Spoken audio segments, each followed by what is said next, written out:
اعوذ باللہ من الشیطان الرجیم بسم اللہ الرحمن الرحیم۔ اردو ورک بک برائے جماعت چہارم، صفحہ نمبر 15۔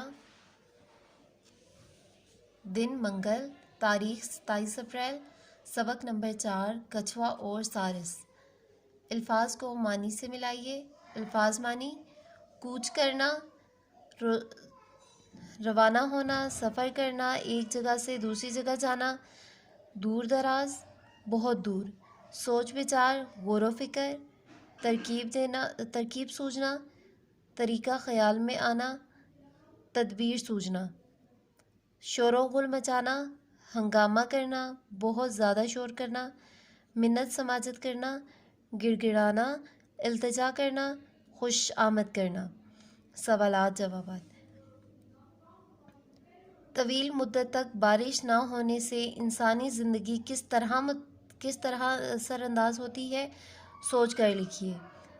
طویل مدت تک بارش نہ ہونے سے انسانی زندگی بری طرح سے متاثر ہوتی ہے۔ دریا اور ڈیم خشک ہونا شروع ہو جاتے ہیں، فصلیں پانی کے بغیر سوکھنے لگتی ہیں، جانور پانی کے بغیر مرنے لگتے ہیں۔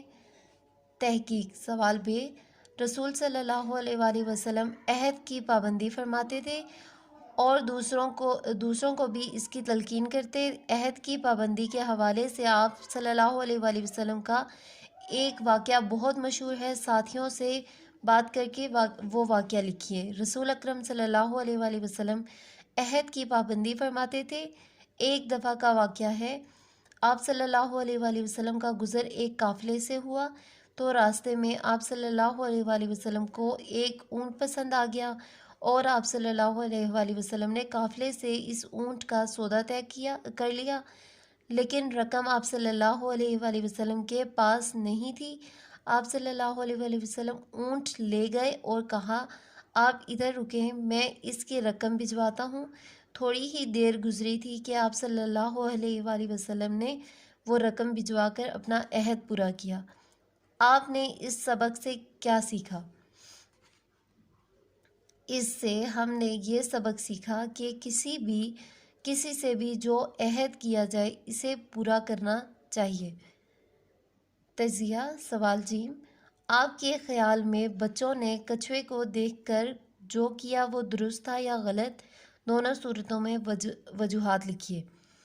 ہم نے سبق سارس کی پڑھائی کی ہے، اس میں ہم نے جو اس کا پڑھا ہے اس کے بارے میں لکھنا ہے کہ بچوں نے کچھوے کو دیکھ کے صحیح کیا تھا یا غلط۔ بچوں نے کچھوے کو دیکھ کر جو کیا وہ غلط تھا۔ یوں اڑنا کچھوے کی مجبوری تھی، ورنہ وہ پانی کے بغیر مر جاتا، اور مجبوری کی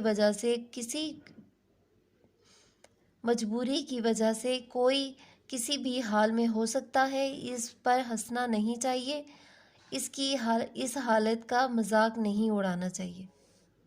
امید ہے آپ سب کو سمجھ آ گئی ہوگی۔ جزاک اللہ، فی امان اللہ۔